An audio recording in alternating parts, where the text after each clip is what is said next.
40 pounds less than that now. Yeah, I see that. Even in your face. Stand up. I'm a skinny man now. You can barely Hey, see me. look at you, bro. No, man, you look good though. Thank you. Yeah. Look at me. You look the same. I know. I haven't changed a bit. Not one bit. That's good though, or you haven't aged. Yeah, that is good. Except right here. Gosh, that place looks like a jail. This is what jail does to you. That's what? This is what jail does to you. I mean, my whole head's like that. I mean, my whole head. I mean, it's just getting whiter and whiter, bro. I was talking about the jail behind you, the bars. Oh yeah. Yeah, it's totally different here, man. That old green Graterford color. Yeah, this is this jail was built in 1985. Yeah. I see you got your podcast set up. Yeah. Yeah. So what's all this background? Is that just background, or is this your room, or? That's my background. Well, I had just came from baptism class. I'm getting baptized next week in a tub, a big old tub. Okay. So yeah, I'm still doing the church thing. I was actually touched December the 8th of 2021 when they sent me to Green, beat my ass, put me in that cell. Some shit happened, and man, I was cheeking my meds, and just a lot of shit happened, bro. I'll just tell you this, that it got to the point to where I was just over it, and then something was in that cell and just grabbed me right here. I mean, like, you know, like if I grabbed your shoulders and just held me there, and I was trying to fall. I couldn't even move. It's like I was frozen to the wall. You felt the spiritual touch. I had a spiritual touch. You wanna you wanna go over your whole situation from the beginning? Yeah. I want to hear your parole situation, because you're coming up on 4 years now in prison on a PV. That's next like 2 weeks, August, right? August the 6th. Talked to you Thursday. You said you were going to see your PO, and then that was all I heard from you. That's what I got arrested that morning at 9:30, and when I went in, they put me in like a drunk tank. And they was giving me, they said, well, we give out medication now. They kept me in there for 7 days. I got out, went into a one-man cell. That same day, they brought the heroin addict in my cell. He was literally picking his vein up out of his arm. And make a long story short, he was shitting all over his cell. So I'm like, man, you can't make it to the toilet. I gave you the bottom bunk. He's got his blanket over his Tennessee, head. that's not the story I'm talking about, man. I'm talking about how you came back to prison. So you're out. Your PO comes to your house. He sees what? He sees paraphernalia. He comes to my house every week and piss tests me. Katie's there. So he said, who's this lady? And I said, well, this is the girl I'm seeing now. Her name's Katie. And Katie's like, yeah, it's nice to meet you. She got up, shook his hand and everything. He grabs his cell phone out of his pocket, starts clicking things. He says, you're on 5-year probation for a DUI. And you ain't supposed to be with my parolee right here. You know, he just got out of prison. And she looked at me because we hadn't told each other anything like that. I was having fun, with her. And next thing I know, man, she's like, hey, I smoke mad, blah, blah, blah. And I'm like, I don't do that. I don't do none of that. She said, just try it. I tried it. He come the next day, piss test me. I failed the piss test. So he put an ankle bracelet on me. and said, you have to go to this class every Monday, Wednesday, and Friday at 9:30 until 12:30. It's 3 hours every day. And I'm like, okay. And he says, you're no longer to see her anymore. So I start going to these classes. We're sneaking around on a Friday night at 6 o'clock till Monday morning at 7 o'clock. We're together. Mostly she's at my apartment. Make a long story short, he comes up one night at 9 o'clock on a Friday night. We're partying and just walks in my house. I mean, we're walking in and out of the house, smoking cigarettes outside, chilling on the porch. She's drinking them wine coolers. I'm drinking Crown and Coke. And I'm in there making a mixed drink. She's pissing. He walks right in my door, bro. Yeah. And said, I'm going to end up violating you. He said, I can violate you right now and take you back to prison. But I'm not that kind. I'm off duty. And I'm like, he said, I live in this neighborhood? And I'm like, what? You live in this neighborhood? He said, yeah, I'm just out for a nightly walk. I'm like, okay. So Katie just walks out of the house and leaves. After that, he calls her probation officer Monday morning. Her probation officer comes and picks her up and takes her to rehab. Well, during that time, we stayed out there. I mean, we were together that weekend. That's when I didn't know that she had got my debit card and spent all my money. I didn't know that. So when she went to rehab, I didn't have nobody to take me back and forth to at 9:30 to 12:30. So what do? Bobby has to work on her mom's porch.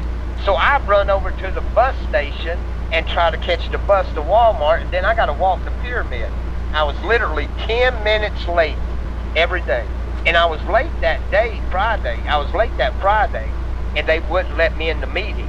That's when he was at my house that night and was questioning me about it. So, Monday, I was late. Wednesday, I was late. That Thursday, when I was going to work at 5:30, is when he texted me and said, be in my office in the morning at 9:30 and don't be late. And then that's when I went to work that night. Tucker told me, he said, bro, you're going back to prison, man. I was like, man, I can't even hardly work. I can't hardly walk. You've got this thing so tight. He wouldn't loosen it up. I mean, we was just having problems all about Kate. And, yeah. So, all right, so then he locks you up.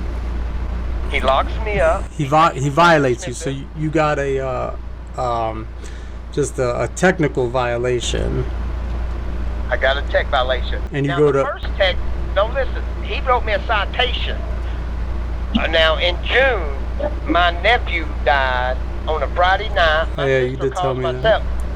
Yeah, I went to Indianapolis, and okay, you remember that story. When I got back, he wrote me a yellow piece of paper. He gave me a citation.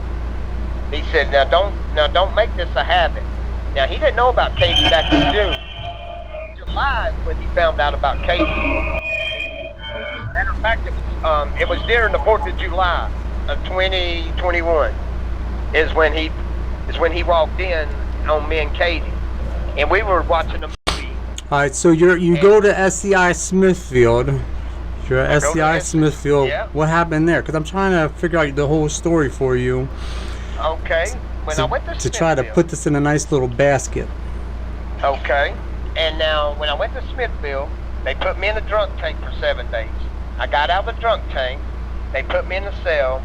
My cellie doing what I told you. He's shitting himself. Well, I told him, I said, hey, I'm going to go pick up my meds. I'm going to try to bring you some back. Get up and clean yourself up. I came back. He took his drawers off, took and drenched his we had straight jacket. You know what I'm talking about, like in the hole. The turtle suit type thing. Yeah. Okay, so he puts that in the water, and it's soaking wet, and he puts it back on. I come back, I had spit it in a napkin and put it down my jumper, and it was going down my leg as I was walking back. So when I got back, I reached up in my pants and I pulled it out and I said, "Here you go, bro." And a couple of, 2 pills, some of them's crunching down on the table. He literally went over there and we had a book there, and he crushed it, snorted it, and said, "Man, I feel better now." And I looked over, I was like, "Man, what that shitty drawers over there for, bro?" He's like, "Oh." He grabs them. I get up in bed. He's like, "You go ahead and eat my food. I'm not eating." So I get down. I'm eating. I'm still smelling it. He went over and grabbed them shorts and throwed it up under the bed. And it was probably around 6 o'clock that night, 7 o'clock. I said, "I still smell shit, bro. I don't know where it's coming from, your blanket or what." And I got down, and there they are sitting on the toilet. And when he got up, I just, pow, I hit him. He hit the wall, and I just kept on. I blacked out. I just beat the living shit out. He jumped up under the bed. And that's when I came to, is he was up under the bed and said, "Please stop, please stop, please stop." And when he came out, there was just blood everywhere. Blood everywhere. So I was standing at the door. Now he's over there with his towel, and he's in the sink. He's wiping the blood off. His eyes swollen shut. I'm at the door. The guard comes walking by, and I was like, "Listen, man, get me out of this cell now." And he looks at my cellie, and he pulls out his thing. He says, he hits the button. Here comes people running. And I said, "Spray me, bro. Just spray. Just get me out of the cell." He said, "I'm going to get you out of the cell. And I'm rattling on and on. I'm cussing. I'm mad because he's not opening up the door. And I told him, "Man, I'm local. I'm trying to get out. I just got to be back on track, and I'm getting out February the 6th, 2022. I only got to stay here 6 months. The counselor already told me. I ain't even got to see parole." He said, I got you. Now, people done ran up there, and he said, "Hold on, I'm going to go down and talk to the sergeant." So they all left. I'm still in the cell. And I turned around and I looked at that dude, and I was like, "Bro, you want some more? Get that shit cleaned up." And he's like, "I will." So he's got his towel, he's wetting his towel, he's cleaning up, he's sitting on his bed, and I apologized to him, and then next thing I know, here come the lieutenant, the sergeants, told me to stand, turn around, put your hands behind your back. They opened up the door, they handcuffed me and took me to the hole. That night around midnight, I get a write up under the door. The CO said that I threatened to kill him, that I was getting out tomorrow, and I'm killing him and his whole family. They banged me for 90 days for that. I'm in the hole at Smithfield. My parole agents come back and, "What are you doing? I was like, "Hey, I didn't say this." So I appealed it. I appealed it all the way to Harrisburg. They shipped me to Green. Green had me in the holding cell, beat the shit out of me. Said, we don't threaten guards here, blah, blah, blah. Well, they didn't beat the shit out of you there at Smithfield. And I'm like, "No, they didn't lay a hand on me." And then that's when they all came. Man, there's like 3 or 4 of them. Came in the cell and just beat the shit out of me. They put me in the cell. Punks. Then I started spitting Suboxone down my shirt. Well, they caught me. So that's the second write-up. So then I did like 4 months in the hole. They let me out on the compound. Now I'm going up there and getting my medication. They put me in a cell with a lifer that killed 4 of his cellies. I'm like, whoa, I'm scratching my head like, man, are they wanting this guy to kill me? So I talked to the unit manager and say, "Hey, I need out of that cell, man." They put me in the cell with a lifer. The guy said, "Deal with it." And I was like, "Deal with it?" He said, "Yeah, deal with it." The unit manager. So, yeah, the unit manager told me that. So I'm like, "Okay, I'll deal with it." So I went to up there the next morning, I'm looking at the camera and just literally did that. Spit it down my shirt again. And I'm looking at the camera. I get up, I raise my hand. She came over and checked my mouth.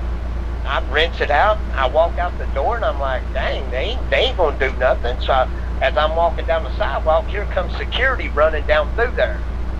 And said, hey you, stop. So I stopped. He come down there and said, where's it at? I said, it's in my shirt. He said, come, they handcuffed me. They took me to the holding cell, put a sheet down, and said, empty it out. Boom. I pulled my shirt up and boom, 2 whole pills come flying out on the sheet. Like Get it's a camera. They're taking pictures of it and all that. What are you gonna do with it? Go back and sell it on the block? Blah blah blah. I'm like, no, I was just. I don't want to go back to that cell. Like they got a tractor trailer of cocaine, but you did that because the unit manager wouldn't move you because they were basically sitting.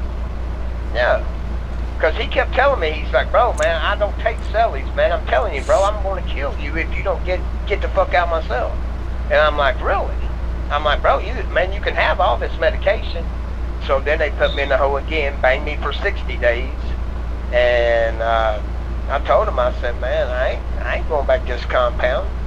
And they started writing me up because I kept a cup in my cell. I wouldn't give them my cup. They wrote me up and said that I threatened to beat his ass, told him to come in the cell and grab the cup so I could beat his ass. I never said no such thing. They started making shit up. One day I was standing on the table and I was looking out, I'm out the window. I just got through doing 300 push-ups and I got my towel around my head and I'm holding it. I'm holding my towel like that and it's around my neck. They opened up the chute and said, come here. So I was like, what? Give me that towel. Don't hang it up. Give me that towel. And I'm like, I ain't hanging it up. I just got through work. I'm working out. I got sweat rolling down my face. I walked to the door. Boom. They hit me with the mace right in the face. Man, I turned around. Boom. I hit the bed. You know that little lip where the mattress fits into your bed? I mean, the bed frame? The metal bed frame? Yeah. Boom. Not much stuff, bro. Yeah. They were broken just instantly. You know how when you break a tooth and the air hits it? With the mace all in my face and in my mouth, oh God, it hurt so bad. One of them was broke down to the gum. They didn't fix it? You didn't go to the dentist? No, I went down to the dentist, they pulled them. I mean, they had to pull them. And then, my last write-up was, now I was in the hole from August the 15th until August the 15th until, August, September, October, November. What year? 2022? Yeah, this was 2021 still.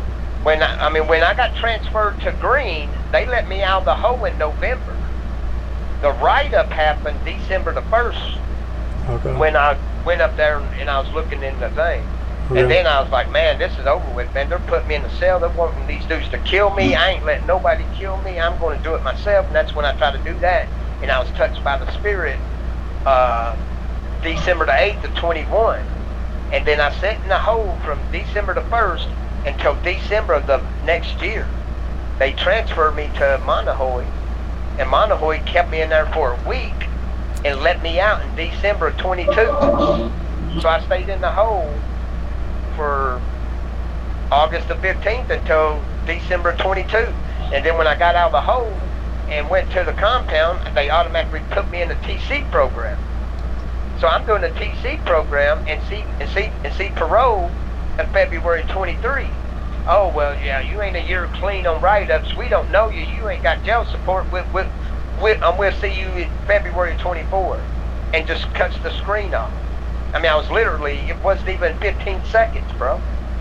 So I went back, I finished the TC program. I got jail support back in last year, 2024. I was going to Revelations of Freedom Ministry, which is a 10-month program. They gave me another year hit, said that I failed the test. I answered their questions wrong. Parole's questions wrong. So when I went back to the block in 2024, I went in the counselor's office and said, man, I just got a parole hit. What are y'all doing? I'm just here for being late for my outpatient. Now they don't even bring you back for that. They put you inpatient. They don't even bring, I mean, if you failed drug tests and all that, they don't even bring you back anymore. Yeah. They put you into rehab, bro. I have never been offered rehab. The only thing I've been offered was TC program here.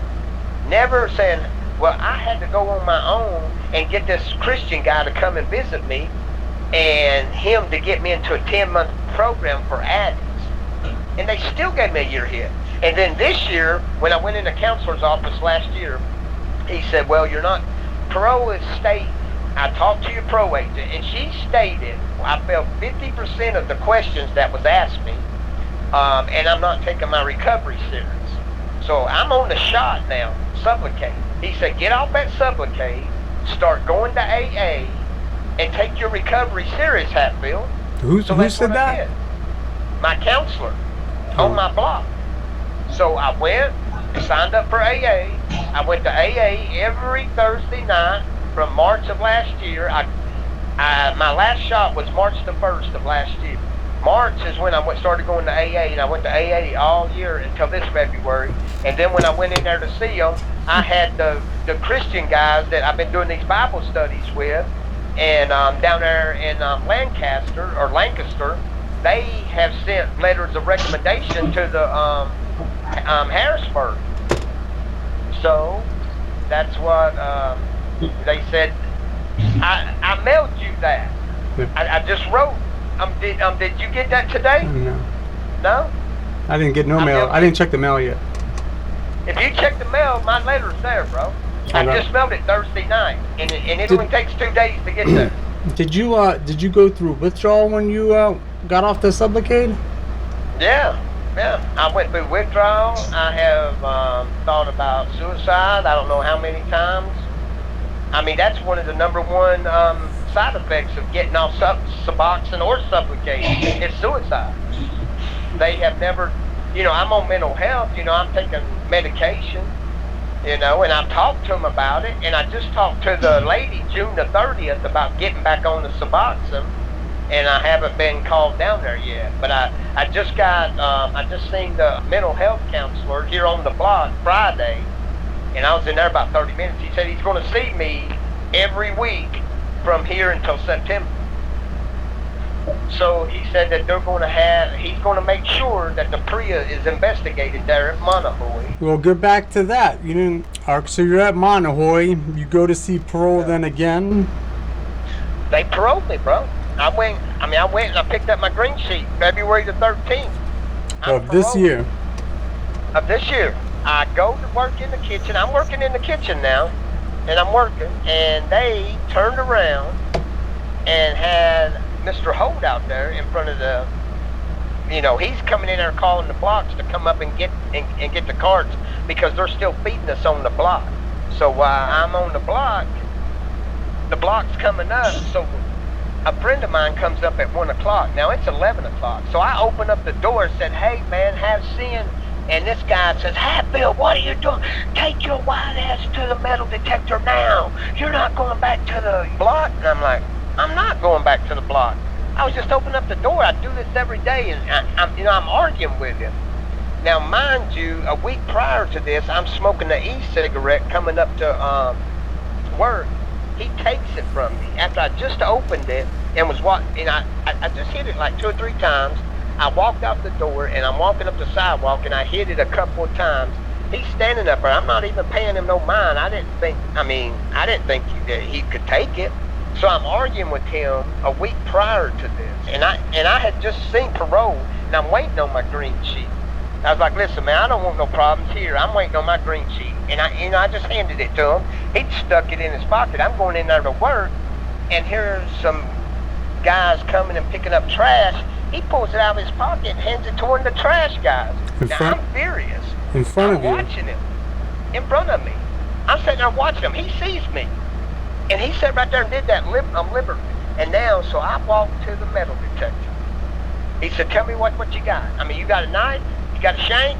what do you got on you? I said, man, I got some syrups in my pocket, man, because they didn't give us any sugars that this morning. That's all I got. I pulled the syrups out and put it on the table. I pulled my coat off and put it on the table. I walked through the metal detector, come back. I'm looking at the camera. I put my hands out. He goes up, grabs my dick, and he pulls my dick back out of my ass and runs his thumb up the crack of my butt. And I jump back and I draw my fist up. I'm like, what are you doing, man? Now my supervisor's walking down there. He's like, Hatfield, what are you doing? I'm like, no. I was like, he just, hey, man, you're doing way too much. And he said, go back to that metal detector. And I look at my supervisor. I said, he done patted me down, man. And he said, do what he says. So I went back through the metal detector, and when I come back, he says, I'm turned back around. I was like, Brony, I want you to pat me down. He said, no, turn around. He's patting you down again. And then he goes up my leg and just karate chops him right in my left nut, bro. It's all, I mean, I'm looking right at the camera, man. So I turn around, and I'm like, you know, I'm pointing at him. I'm like, man, I got you. And my supervisor's saying, go back to the block. You're done for today. So I go back to the block. I grab my coat. He said, don't, you know, the syrups was right there on the table. I go back to the block. I'm mad. I tell my officer about it. He said, here you go. He gives me a grievance. Said, write his ass up, Hatfield. Because he's cool as shit. Our CO was cool as shit.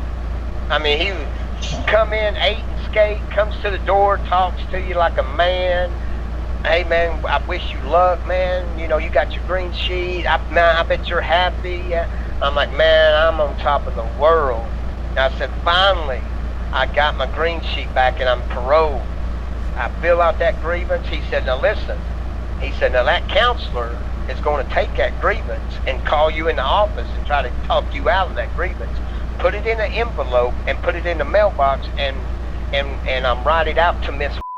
My CO tells me to do that. So I did that. I dropped it in the mailbox, U.S. mail. I get the whole grievance back not even a week later. And it was signed. You'll see it because I sent it to you. And then on the back of it, it had, we take PREA very serious here, blah, blah, blah. Well, the next week, I go to Pill Line. I see him working in there. He's looking at me. And I'm like, man, oh man, this is crazy. So when I went back to the block, I was like, hey, I need to talk to security about this PREA. So he said, okay. My officer said, okay, I'll write you a pass to him. So I grabbed the grievance, and I go up to security. And he said, we looked at the grievance, and you know he's allowed to pat you down. He's allowed to pat you down. I said, and he's allowed to grab my dick? He said, well, if he thinks you got something in your pants, he's going to try to feel of it, try to grab whatever's in your pants. I'm like, the only thing that I had was my privates. He said, well, yeah, he's allowed to do that. I said, did you review the camera or anything? He said, no. He said, we don't have to. He said, the security investigates the PREA. I said, no, a PREA lady or somebody from the outside comes in and investigates this PREA. So you're trying to tell me how to do my job, blah, blah, blah. Next thing I know, man, we're talking and they're saying I'm trying to tell them how to do their job and all this. And I was like, I tell you what, just take me back to POC. Just strip me butt naked. I'm going home in a couple of weeks anyway. I got to quit smoking anyway. And they's like, okay, turn around and put your hands behind your back. I turned around, I put my hands behind my back. They didn't take me to medical and strip me down. They took me to the hole. So I'm sitting there like, hey, you know, I'm telling the guards coming around, hey, I asked to go to POC, to Suicide Watch, you know. They're like, why do you want to do that? I mean, you're going home, blah, blah, blah. And I'm like, oh, okay. So about 3 or 4 hours went by. I done got me a book. I'm reading a book. That's when them write-ups came up and said that I disobeyed a verbal order and I was in an unauthorized area. How can I be in an unauthorized area when I had a pass to come up to see you? What did you tell me to do that they said that she looked at me the lieutenant said that she looked at me and told me to go back to my block, and I said, no, take me to POC. I refused to go back to the block, is what she said. All I said is, I know, I want to go to POC. By law, if I ask to go on suicide watch, they have to take me there, right? Instead, they took me to the hole and wrote me up, bro. And then, guess what? Here comes my parole agent. Here you go. I send it to you. It's in your mailbox right now. As soon as we get done with this, go out there and look. It's in your mailbox. So, what did that say? It says, due to misconduct, we will review you on or after September. And that's 6 months. So pretty much a 6-month hit.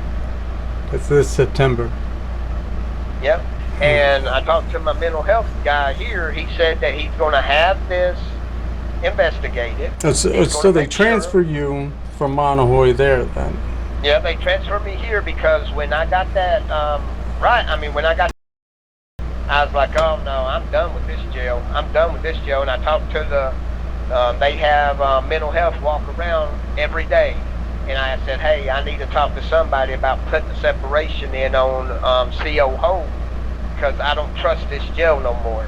If they can take my parole over this guy right here grabbing me and not investigate the PREA, I don't want nothing to do with this jail no more. I said, y'all got me to the point to where I feel like killing myself. And I said, y'all are driving me to do this. I don't want to do it. And I asked him straight out, I said, are y'all trying to kill me?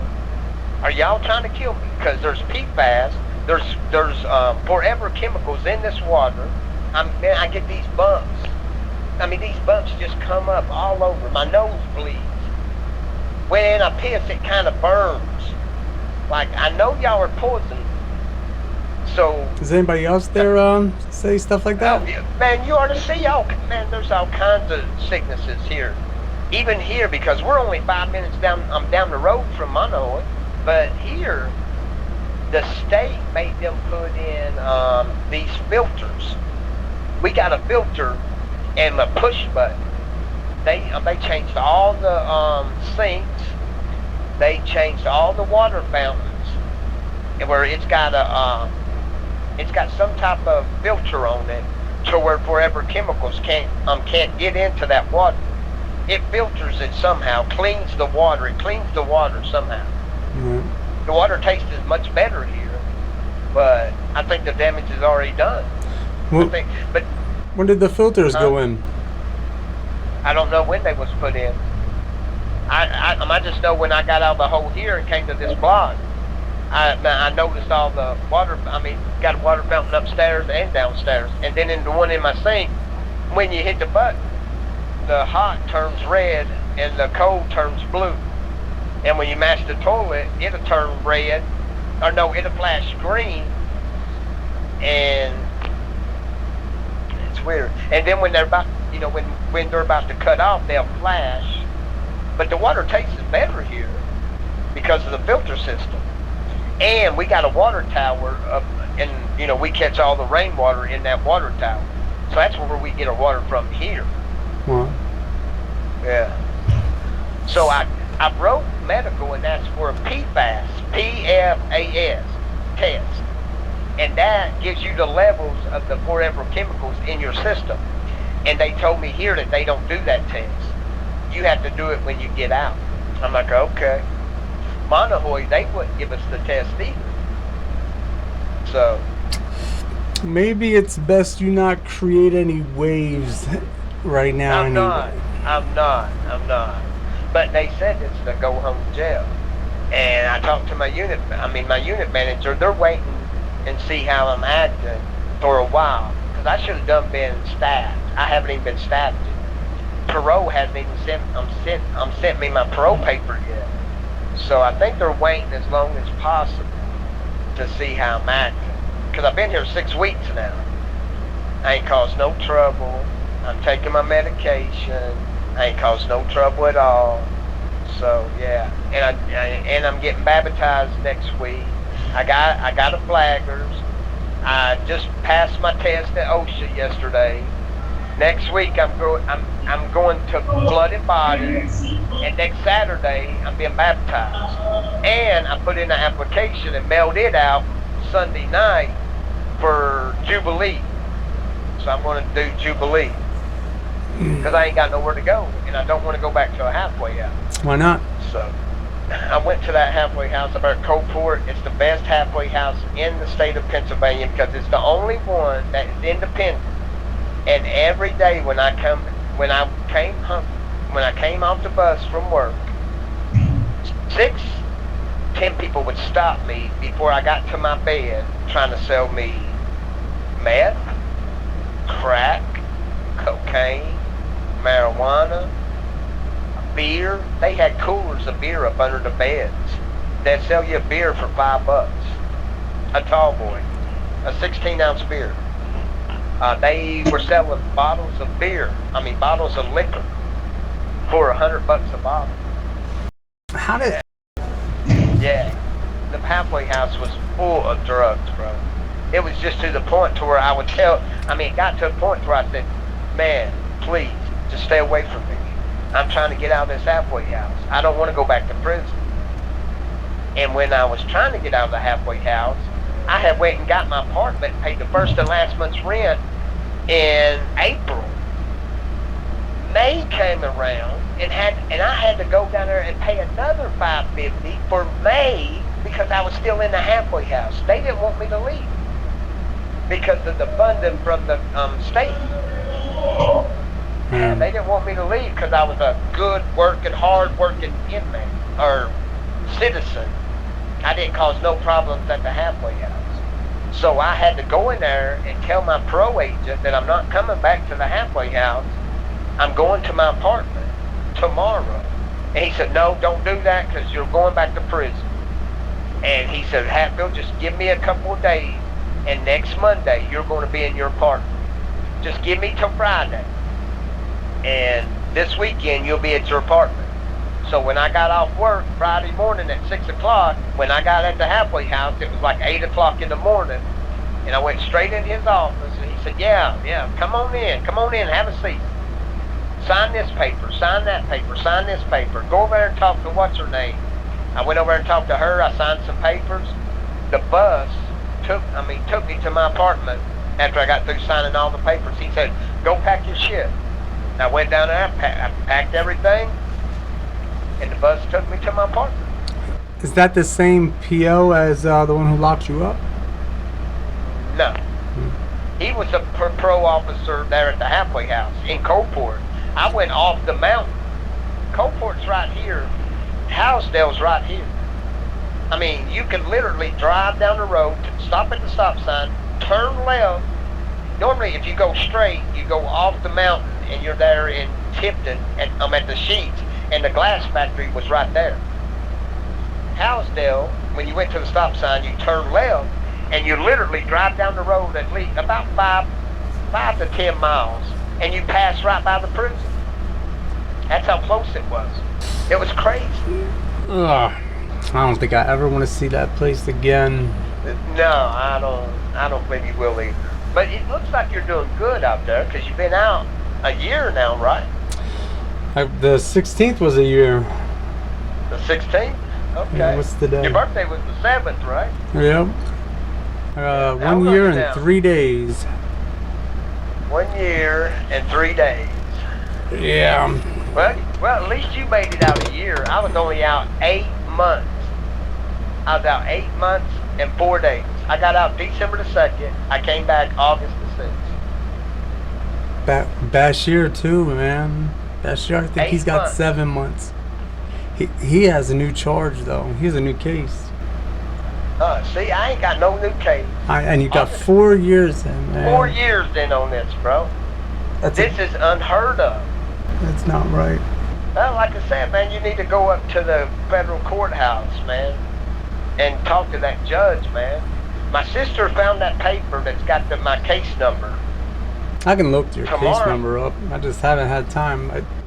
I put it. I've been slowly putting everything back on this computer because my last modem crashed. So. Oh yeah. And the one thing I haven't put on there was the federal court portal. Yeah. So what kind of little thing was you blowing smoke? What kind of what? I Smoke? said you was blowing smoke there a while ago. Okay. Now, can you add juice to that? No, you recharge it. Oh, just recharge it? And then how do you know when it's empty? Oh, because I said, how do you... it's actually empty, but I still taste it. Oh, okay. Now what flavor is that? Peach ice. Peach ice. Okay. That peach is good. Because we got a couple of them e-cigarettes up through there that was peach. This is Berry Bliss. Berry Bliss? Okay. They're both dead, but I try not to smoke much. Yeah. Well, if they're dead, you evidently been smoking a little bit. Yeah. Well, I mean, if you smoke them when they're fresh, it's all that nicotine. Yeah. Like there's e-cigarettes in there, man. That's. Oh yeah. My heart fell in my stomach when I asked this. I was like, hey, just schedule a visit for Saturday morning at 10:30. Why don't you schedule one for Sunday morning instead of me calling you? And she said, well, knows how to do that. Because I told her, I said, well, say he's going to send you